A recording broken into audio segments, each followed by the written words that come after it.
Good morning class. मैं शिल्पी शर्मा स्वागत करती हूँ कृष्णा एकेडमी के इस यूट्यूब चैनल पर। आज हम जो पढ़ने जा रहे हैं वो है राजस्थान जीके का एक सेशन है और उसमें राजस्थान से जुड़े कुछ इम्पॉर्टेंट मुद्दों पर हम चर्चा करेंगे। तो इसी श्रृंखला में हमारा जो पहला क्वेश्चन है वो क्वेश्चन है ऊर्जा संरक्षण के क्षेत्र में प्रदेश का पहला पुरस्कार किसे प्रदान किया गया। तो इसका आंसर है रेलवे मुख्यालय को। तो ऊर्जा क्षेत्र में जो है जो पुरस्कार दिया गया है वो दिया गया है रेलवे मुख्यालय जयपुर को। अब थोड़ा सा हम इसको समझ लेते हैं कि ऊर्जा के सेक्टर में क्या है और क्या नहीं है। उसके बाद में हम फिर जो है आगे इस क्वेश्चन के बारे में थोड़ा सा अगला क्वेश्चन पढ़ेंगे। तो पहले इसके बारे में जो भी डिटेल है वो हम पढ़ लेते हैं। देखिएगा, अगर हम बात करते हैं ऊर्जा की, तो मैंने पहले भी आपसे कहा था कि ऊर्जा से संबंधित दो प्रकार की ऊर्जा संसाधन हैं, परंपरागत और गैर परंपरागत। परंपरागत ऊर्जा के सोर्स वे ऊर्जा के सोर्स हैं जो परंपरा से यानी काफ़ी पुराने समय से यूज में आ रहे हैं। जैसे अगर हम बात करते हैं कोयला, पेट्रोलियम, आणविक ऊर्जा, वो भी परंपरागत ऊर्जा सोर्स में आता है। लेकिन अगर हम बात करें गैर परंपरागत ऊर्जा के सोर्स, तो जिनको अभी जो है ऊर्जा का संसाधन, ऊर्जा जो है जो ऊर्जा के परंपरागत संसाधन है वो खत्म हो चुके हैं और इसी वजह से गैर ऊर्जा संसाधनों का यूज किया जा रहा है, जैसे सोलर एनर्जी। अब आप देखिएगा, सूर्य की जो ऊर्जा है वो काफ़ी समय तक मतलब वो क्षति नहीं होती है। जो ऊर्जा आज आ रही कल भी उतनी ऊर्जा आएगी। तो इसके द्वारा जो है हम काफ़ी आगे तरक्की कर सकते हैं ऊर्जा के क्षेत्र में। दूसरी अगर हम बात करते हैं तो दूसरी जो बात है वो है बायोमास ऊर्जा, यानी कचरे से उत्पन्न ऊर्जा, जिसमें आपका तूड़ी है, भूसी है, बबूल है, विलायती बबूल है। अगर तीसरी अगर हम बात करते हैं तो वो है पवन ऊर्जा। आपको पता है जैसलमेर में पवन ऊर्जा के विशाल भंडार है। तो पवन ऊर्जा जो हमारे राजस्थान में पवनों का चलने का क्रम भी बिल्कुल अच्छा है और जैसलमेर में पवन ऊर्जा की विपुल संभावनाएं हैं। ये हमारे कुछ हैं गैर परंपरागत ऊर्जा के सोर्स। अब अगर बात करते हैं कि जैसे अगर हम गैर परंपरागत ऊर्जा के सोर्स की बात कर लेते हैं तो सबसे पहले एक ऊर्जा है वो है आपकी सौर ऊर्जा। कौन सी ऊर्जा? सौर ऊर्जा। इसके अंतर्गत विभिन्न कार्य हो रहे हैं और अगर क्वेश्चन हमारे एग्जाम में आता है कि सौर ऊर्जा की पहली नीति कब बनी, तो ध्यान रखिएगा सौर ऊर्जा से जो नीति हमारी बनी है वो है 2011 में। सौर ऊर्जा की पहली जो नीति है यानी सौर ऊर्जा को संवर्धन करने के लिए पहली जो नीति बनाई गई वो थी 2011 को। अब अगर नई सौर ऊर्जा नीति की बात करते हैं, नवीन सौर ऊर्जा नीति, नवीन सौर ऊर्जा नीति, नवीन सौर ऊर्जा नीति, तो ये हमारी बनी है 2014 में, 2014 में। ऊर्जा के क्षेत्र में हमारे भारत में आप ध्यान रखिएगा 147 गीगावाट का लक्ष्य रखा गया है कि हम जो है इतना जो है सोलर एनर्जी उत्पन्न कर पाएंगे और विभिन्न प्रयास भी हो रहे हैं। एक क्वेश्चन हमने जो पढ़ा था कि अभी जैसे सोलर पार्क जो विकसित किया गया है, तो पहला सोलर पार्क तो भड़ला जोधपुर में है और अभी नया करंट का ही क्वेश्चन है, दूसरा राजस्थान में सोलर प्लांट नोख, देखिए मैंने नोख बोला, नोखा नहीं बोला है, नोख में है। पहला तो है भड़ला जो कहां पर है? जोधपुर में, और भड़ला जोधपुर में, और दूसरा है आपका नोख, ये नोखा नहीं है, और नोख जो है ये है आपका जैसलमेर में। अगर नोखा होता तो बीकानेर हो जाता, लेकिन कई बच्चे अगर नोख एग्जाम में आएगा तो फटाफट से आंसर लगा देंगे बीकानेर। आ की मात्रा नहीं है, नोक है, तो ये हमारा हो जाएगा जैसलमेर। अब जो हमारा क्वेश्चन था कि ऊर्जा संरक्षण के क्षेत्र में जो पुरस्कार मिला है वो रेलवे मुख्यालय को मिला है। ये जो रेलवे मुख्यालय है ये उत्तर पश्चिमी रेलवे के अंतर्गत आता है। 2016 की बात करते हैं तो 2016 में भी रेलवे यानी मेट्रो रेल को ऊर्जा के संरक्षण में पुरस्कार मिला था और 2018 में पवन अरोड़ा जी को ऊर्जा के क्षेत्र में, यानी एलईडी, आप जानते हैं स्ट्रीट लाइट जिसे हम कहते हैं, और स्ट्रीट लाइट गली में जो लाइटें लगाते हैं, उन लाइटों के क्षेत्र में अपना अभूतपूर्व योगदान देने के लिए पवन अरोड़ा जी को यह पुरस्कार मिला था। और अगर अभी हम बात कर लेते हैं 2019-20 में, तो रेलवे मुख्यालय जयपुर को यह पुरस्कार मिला। और क्या बात कर सकते हैं, ये तो हो गया ऊर्जा संरक्षण के क्षेत्र में। अगर हम बात करते हैं कि स्टेशन श्रेणी में, तो अगर हम यहां बात कर लेते हैं स्टेशन श्रेणी, तो स्टेशन श्रेणी में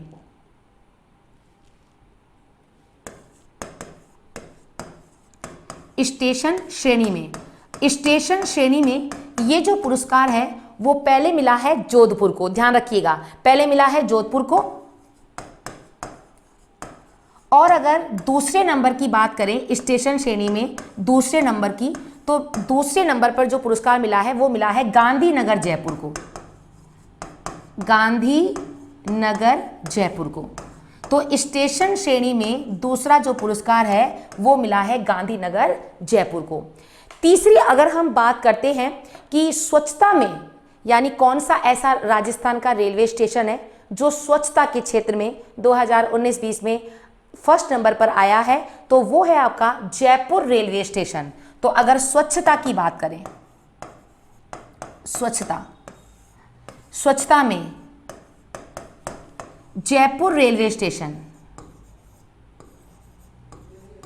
जयपुर रेलवे स्टेशन प्रथम स्थान पर जो है प्रथम स्थान प्राप्त किया है।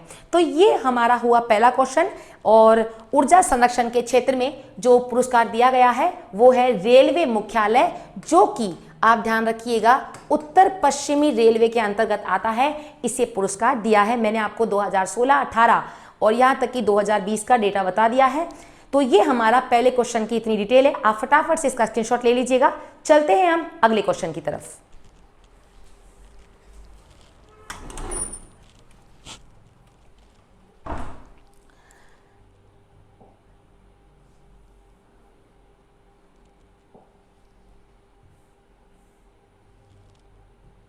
चलिए अगला क्वेश्चन आपके स्क्रीन पर है। 7 दिसंबर 2019 को राजस्थान हाई कोर्ट के नवीन भवन का उद्घाटन कहां पर हुआ? तो राजस्थान हाई कोर्ट का जो भवन है, पहले से ही जिनको पता है बहुत ही अच्छी बात है, जोधपुर में है। और अभी नया आपको पता होना चाहिए, कोई भी सरकारी इमारत अगर 100 साल से पुरानी हो जाती है तो उसको फिर तोड़कर दोबारा से बनाया जाता है, कहा जाता है कि वो अब रहने के लिए अनुपयुक्त हो गई है। तो 100 साल किसी भी इमारत की एक मियाद होती है, कई लोग उसके आगे भी चला लेते हैं, लेकिन गवर्नमेंट में जब गवर्नमेंट ये रूल लागू करती है तो इसीलिए वो क्या करती है, वो इस चीज़ों का पालन भी करती है। हम घर में तो भाई 100 हमारे दादा दादी कई साल हो गए उसी मकान में रहते आ रहे हैं, ढहेंगे तो मर जाएंगे, लेकिन इतना दिमाग लगाते नहीं है। लेकिन जो हमारा संविधान है जो ये कहता है कि 100 वर्ष के बाद में उस इमारत को या तो आपको नई बना लेनी चाहिए या प्रतिस्थापित कर देनी चाहिए। तो इसीलिए अगर बात करते हैं, क्वेश्चन कुछ इस प्रकार है, 7 दिसंबर 2019 को राजस्थान हाई कोर्ट के नवीन भवन का उद्घाटन कहां पर हुआ? तो बेटा पहले भी जोधपुर में ही था और नवीन भी कहां पर हुआ है? नवीन भवन का उद्घाटन भी हुआ है आपके जोधपुर में। तो ये तो हो गया इसके बारे में आंसर। अब इसके बारे में हम और क्या क्या जान सकते हैं? अगर आपसे पूछे कि जोधपुर वाला जो भवन है ये कब से इसकी स्थापना कब हुई थी, तो जोधपुर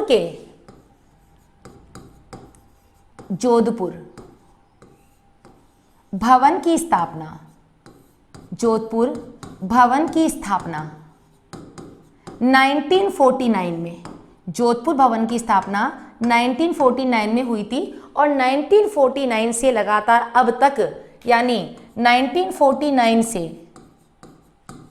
अब तक लगातार वही अब तक कार्य हो रहा है, अब तक उसी भवन में कार्य हो रहा है, उसी भवन में कार्य हो रहा है।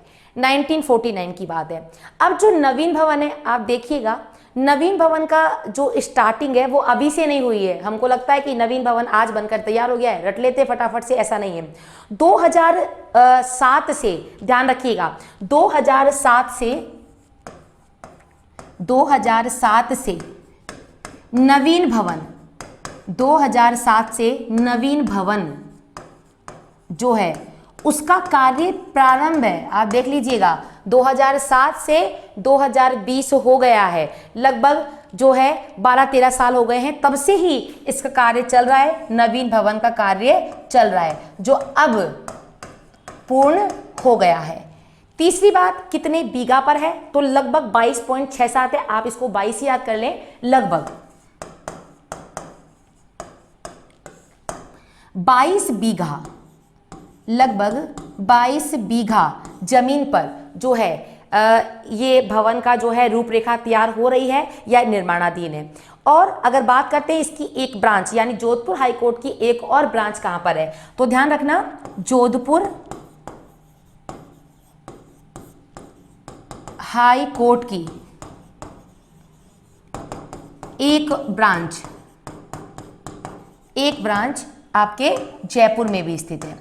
तो इस क्वेश्चन से हमें इतनी जानकारी मिलती है, आप इसका स्क्रीनशॉट ले लीजिएगा।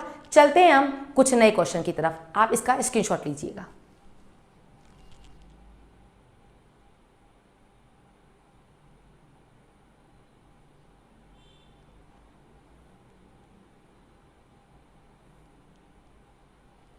चलिए, तो अब जो है 2 क्वेश्चन हो जाने के बाद हम बढ़ते हैं कुछ नए क्वेश्चन की तरफ। क्या है वो क्वेश्चन, आइए देखते हैं।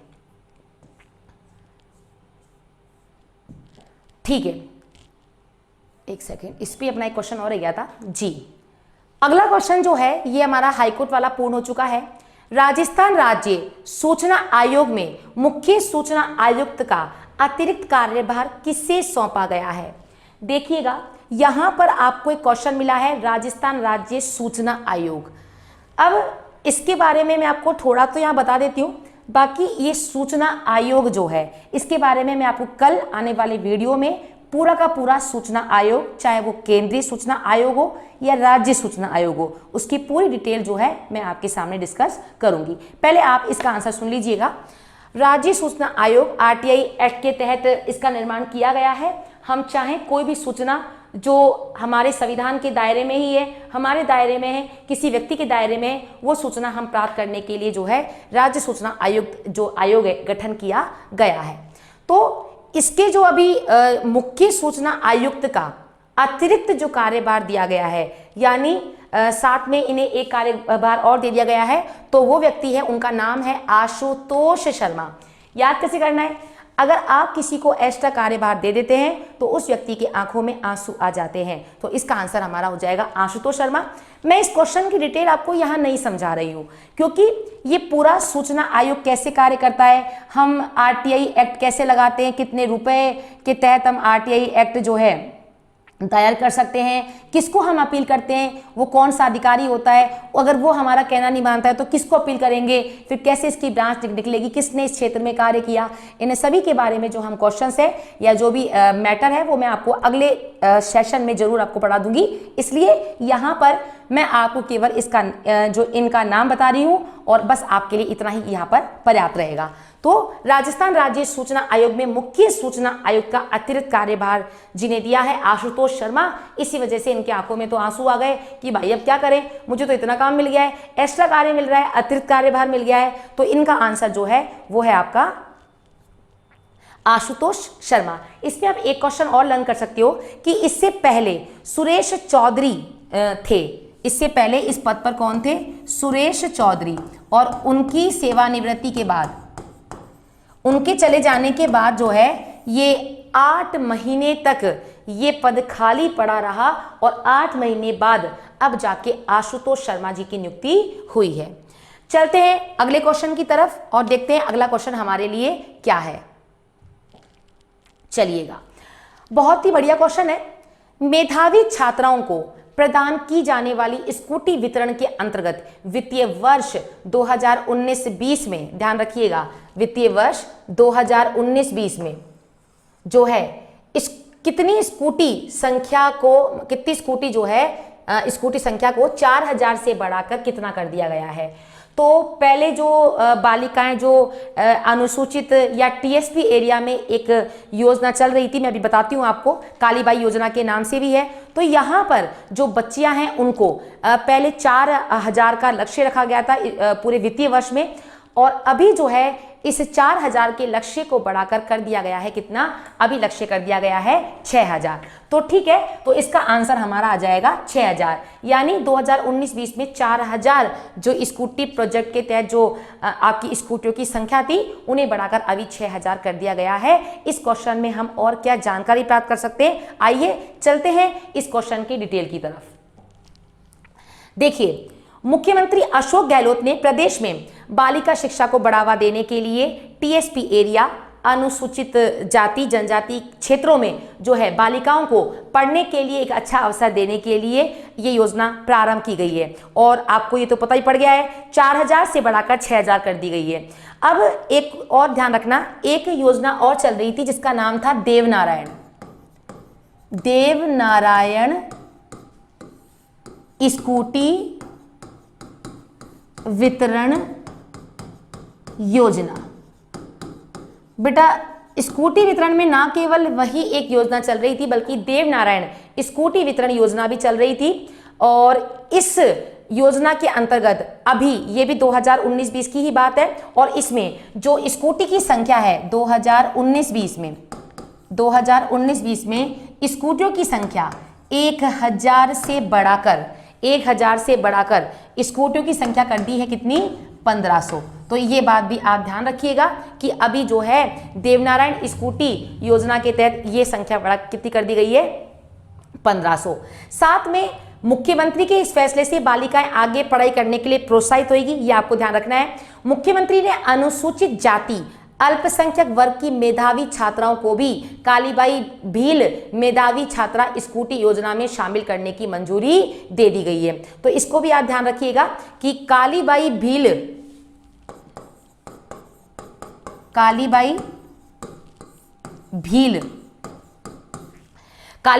मेधावी छात्रा स्कूटी वितरण योजना को भी मंजूरी दे दी गई है। तो इस क्वेश्चन से हमें इतनी जानकारी मिलती है। मेन क्वेश्चन यही था कि अभी 4000 से बढ़ाकर कर दी गई है 6000, और अगर देवनारायण के संदर्भ में पूछे तो देवनारायण में हमारी हो जाएगी 1000 से 1500 स्कूटी जो है कार्य कर दिया गया है। चलिए अगले क्वेश्चन की तरफ अगर हम चले तो अगला क्वेश्चन हमारे लिए क्या है, आइए देखते हैं। 1 जनवरी 2020 से केंद्रीय उपभोक्ता मंत्रालय ने राजस्थान सहित कितने राज्यों में one nation one ration card योजना लागू किया है। इस क्वेश्चन को पढ़ने से पहले आप इसका एक स्क्रीनशॉट ले लीजिएगा, फिर हम पढ़ते हैं और इस क्वेश्चन की तरफ फटाफट लीजिएगा।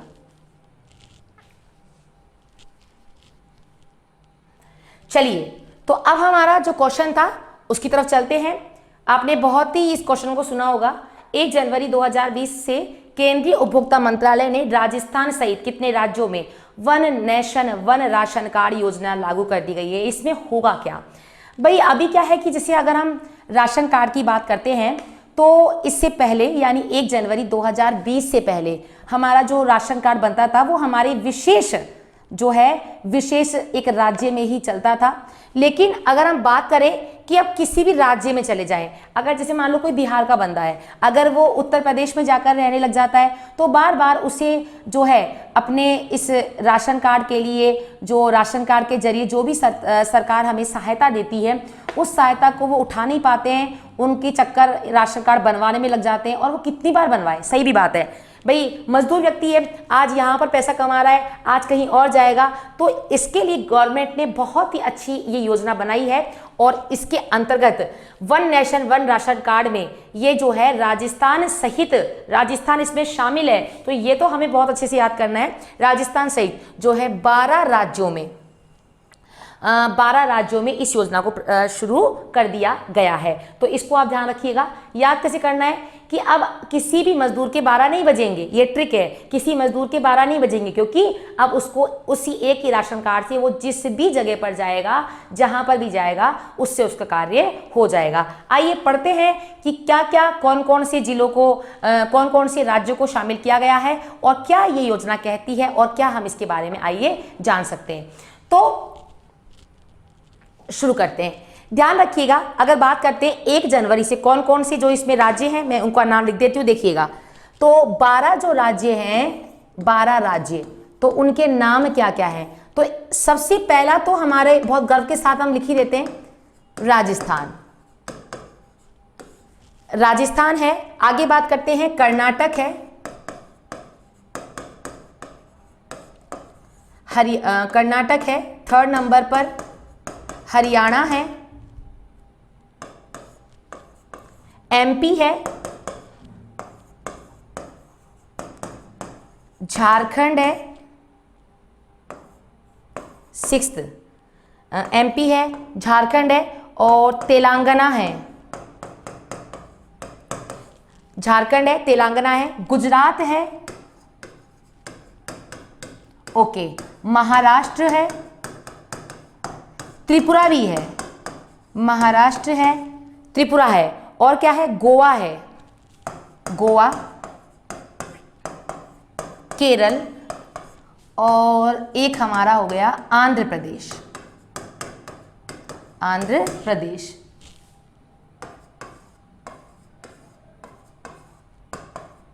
ये हमारे 11 हो गए राज्य। एक बार दोबारा देख लीजिएगा, राजस्थान तो है ही, कर्नाटक है, हरियाणा है, तो आप कै नाम के 2 हैं, एक तो कर्नाटक है और एक केरला है, कै का स्क्वायर, 2 तो कै नाम वाले हो गए। फिर एक आपका महाराष्ट्र है, एक एमपी है, तो मैं नाम वाले भी 2 हो गए, महाराष्ट्र और एमपी। फिर बात कर लेते हैं हरियाणा, ये अलग है, हरियाणा है, झारखंड, तेलंगाना। अच्छा, और वैसे भी जब हमने आंध्र प्रदेश पढ़ा था तो उससे तो तेलंगाना अलग हुआ है, तो आंध्र प्रदेश तेलंगाना आपको वैसे सेट हो जाएगा। गोवा है, कर्नाटक के आगे गोवा है, आ जाता है, त्रिपुरा है, गुजरात है, झारखंड है। तो ये 12 राज्य आप नाम याद रखना, क्वेश्चन एग्जाम में पूछा जाएगा कि निम्नलिखित में से one nation one ration card में कौन सा राज्य शामिल नहीं है। तो आप सभी इन राज्यों को याद करेंगे और मैंने आपको इसके बारे में बता दिया। इससे क्या होगा, ध्यान रखना, हाँ, पुराना जो राशन कार्ड है उसमें आपके महाराष्ट्र, गुजरात और आंध्र प्रदेश, तेलंगाना को शामिल नहीं किया गया था, अब जो है इसको भी शामिल कर लिया गया है। चलिए चलते हैं, चलिए तो अब चलते हैं अगले क्वेश्चन की तरफ। अगला क्वेश्चन हमारा है, हाल ही में राज्य सरकार ने महिला सशक्तिकरण के लिए किस योजना की शुरुआत की है। सभी करण के फैक्ट्स हैं, अच्छे से पढ़िएगा। तो अगर अभी हम बात करते हैं तो इसका ऑप्शन है निरोगी राजस्थान योजना, इंदिरा महिला शक्ति योजना, प्रधानमंत्री आवास योजना या जन आधार कार्ड योजना। तो महिला सशक्तिकरण के लिए अगर हम बात करते हैं तो महिला सशक्तिकरण के लिए अभी जो योजना बनी है वो है इंदिरा महिला शक्ति योजना। इसमें क्या होगा, इसमें गवर्नमेंट ने महिलाओं को आत्मनिर्भर बनाने के लिए 1000 करोड़ रुपए का प्रावधान किया है। और किस किस रूप में किया है, आइए इसके बारे में थोड़ा सा हम चर्चा कर लेते हैं। तो हमारा जो है आज का अभी का क्वेश्चन वो है इंदिरा महिला शक्ति निधि, यानी इसके तहत इंदिरा महिला शक्ति निधि, इसके तहत इंदिरा महिला शक्ति निधि का प्रावधान किया गया है। और इसमें क्या है देखिएगा, इसमें 5 विभिन्न योजनाएं शुरू की गई है। इसके अंतर्गत 5 योजनाएं शुरू की गई है। कार्य क्या होगा इसका कि महिलाओं को आत्मनिर्भर बनाने के लिए विभिन्न प्रकार की योजनाओं को शुरू किया गया है। पहला है इंदिरा महिला शक्ति उद्यम प्रोत्साहन योजना। इसके अंतर्गत पहली है इंदिरा महिला शक्ति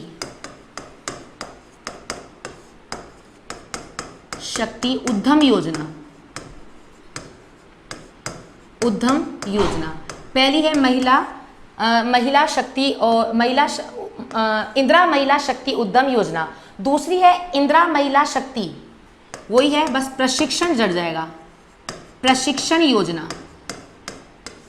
प्रशिक्षण और कौशल योजना,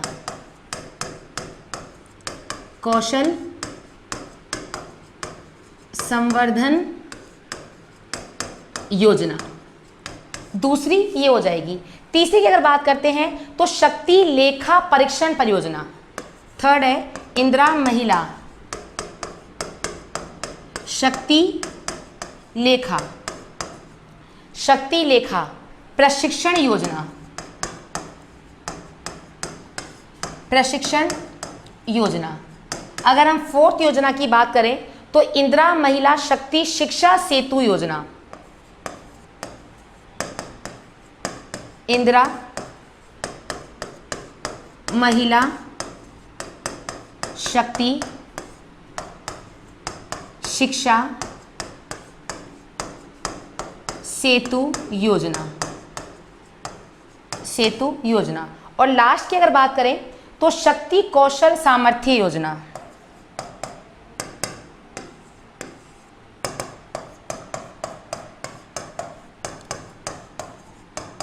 शक्ति कौशल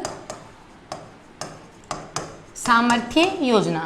तो इसके अंतर्गत ये सभी योजनाएं प्रारंभ की गई है। अगर मैं आपको थोड़ा थोड़ा इनके बारे में बोल देती हूँ, लिख लीजिएगा। पहली है इंदिरा महिला शक्ति उद्यम प्रोत्साहन योजना। इस पे क्या होगा, इसमें इस योजना के तहत महिला तथा महिला स्वयं सहायता समूह को 1 करोड़ रुपए के ऋण मिल सकेंगे। यानी इसमें जो है महिलाओं को अपनी कोई भी आजीविका या किसी भी आत्मनिर्भरता प्लान के तहत गवर्नमेंट उनको 1 लाख रुपए 1 करोड़ रुपए जो है देगी। दूसरा है इंदिरा महिला शक्ति प्रशिक्षण योजना। इसमें क्या होगा, इसमें 75,000 महिला और बालिकाओं को निःशुल्क कंप्यूटर प्रशिक्षण दिया जाएगा। जैसा कि इसके नाम में ये प्रशिक्षण वाला, तो इसमें जो है महिलाओं को और बालिकाओं को कंप्यूटर का निःशुल्क प्रशिक्षण दिया जाएगा। तीसरी अगर बात करते हैं शक्ति लेखा परीक्षण योजना, इसमें 5,000 महिलाओं को लेखांकन का प्रशिक्षण जैसी गतिविधियां संचालित की जाएगी। और शिक्षा वाले में क्या होगा, इसमें बच्चियों को पढ़ाया जाएगा, 50,000 बालिकाओं और महिलाओं को इसका लाभ मिलेगा। और लास्ट है इंदिरा महिला शक्ति कौशल सामर्थ्य योजना, इसके तहत 10,000 महिलाओं को कौशल प्रशिक्षण दिया जाएगा। तो ये योजना हमारी है किसके अंतर्गत, ये योजना हमारी है इंदिरा महिला शक्ति निधि योजना के अंतर्गत। तो इसको आप ध्यान रखिएगा और इसका जो है अब आप फटाफट से एक स्क्रीनशॉट ले लीजिएगा, जल्दी स्क्रीनशॉट लीजिएगा। चलते हैं हम फिर नए क्वेश्चन की तरफ।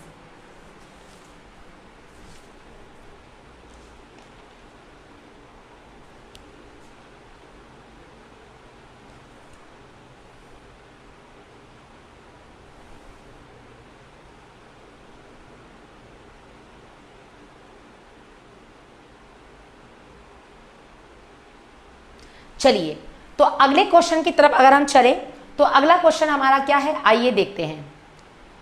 जनवरी 2020 में, ये अगला क्वेश्चन है, ध्यान रखिएगा। मैंने इसका आपको कोई ऑप्शन नहीं दिया है, मैं सीधे ही आपको इसका जो है समझा दूंगी, डिफाइन कर दूंगी क्या है क्या नहीं है। जनवरी 2020 में नागौर का पांचला सिद्धा गांव, ये ध्यान रखिएगा, नागौर अपने आप में बहुत ही फेमस है। नागौर का पांचला सिद्धा गांव चर्चा में रहने का क्या कारण है, तो क्या कारण है आइए हम जानते हैं। तो ये जो गांव है यहां पर अंतर्राष्ट्रीय महिला उत्सव माह का आयोजन किया गया था। तो ध्यान रखना, नागौर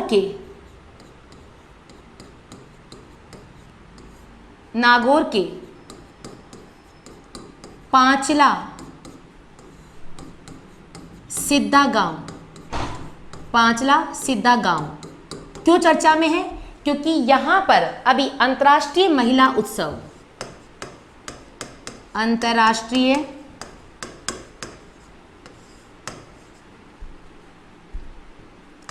महिला उत्सव, अंतर्राष्ट्रीय महिला उत्सव माह, ये ध्यान रखिएगा, माह का आयोजन किया गया था।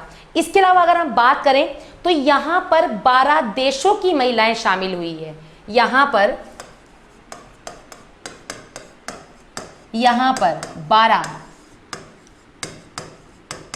देशों की, यहां पर 12 देशों की महिलाएं शामिल हुई है।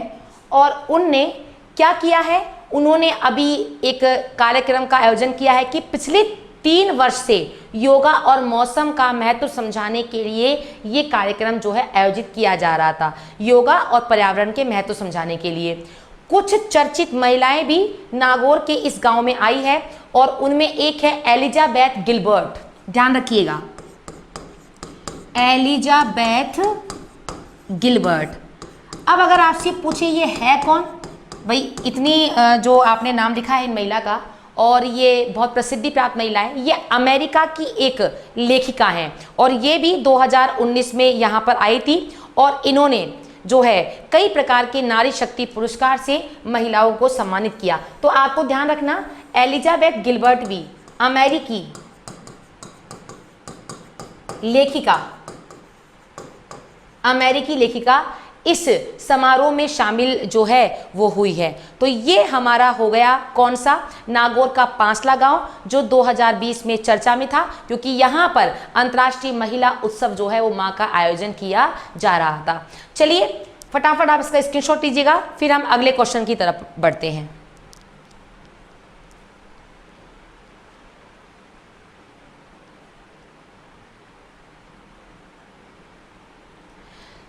ठीक है, अब हमारा जो अगला क्वेश्चन है वो है, हाल ही में प्रदेश का मैनार, ये मैनार है, ये मेनाल नहीं है, एक तो होता है मेनाल, मेलाल वाटरफॉल है वो हमारे भिलवाड़ा में है, ये है मेनार। इस चीज को गौर से पढ़ लीजिएगा। मैंने आपसे पहले भी कहा था कि आपको ये वर्ड देखने, ये मेनार है उदयपुर में, और उसी प्रकार मैंने आपसे एक नोक के बारे में चर्चा की थी। अगर नोक अगर एग्जाम में आता है तो नोक तो है जैसलमेर में, और अगर मैंने आपसे कहा अगर नोखा आपको वर्ड दिखता है तो नोखा हमारा कहां पर है, नोखा है बीकानेर में। तो ध्यान रखिएगा, अभी हाल ही में प्रदेश का मैनार उदयपुर जो है ये चर्चा में है। क्यों? क्योंकि यहाँ पर अभी पक्षियों के लिए एक विशेष स्थान संरक्षित किया गया है, इसी वजह से ये अभी चर्चा में है। आइए जानते हैं इसके बारे में कुछ जो है एक्स्ट्रा बातें। आप पहले इसका स्क्रीनशॉट लीजिएगा, फिर हम पढ़ते हैं इसके बारे में।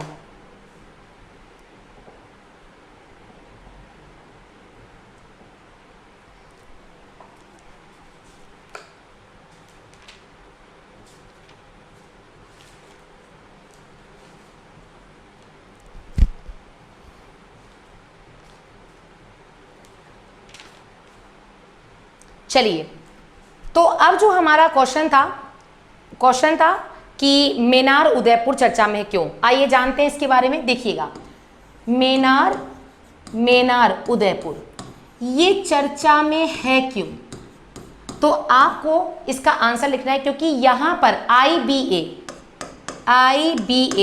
इसका फुल फॉर्म क्या है, इंपॉर्टेंट बर्ड एरिया,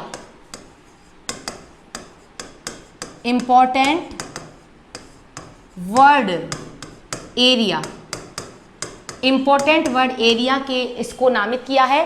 क्यों नामित किया है?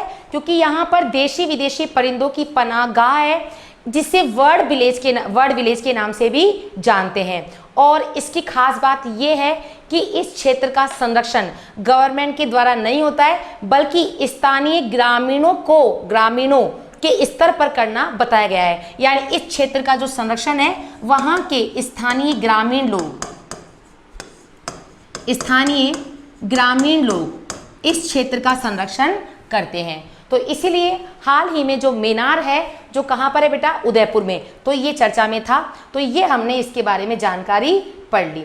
चलिए, तो इस प्रकार हमने कुछ क्वेश्चन देखे और ये सभी क्वेश्चन राजस्थान से संबंधित थे।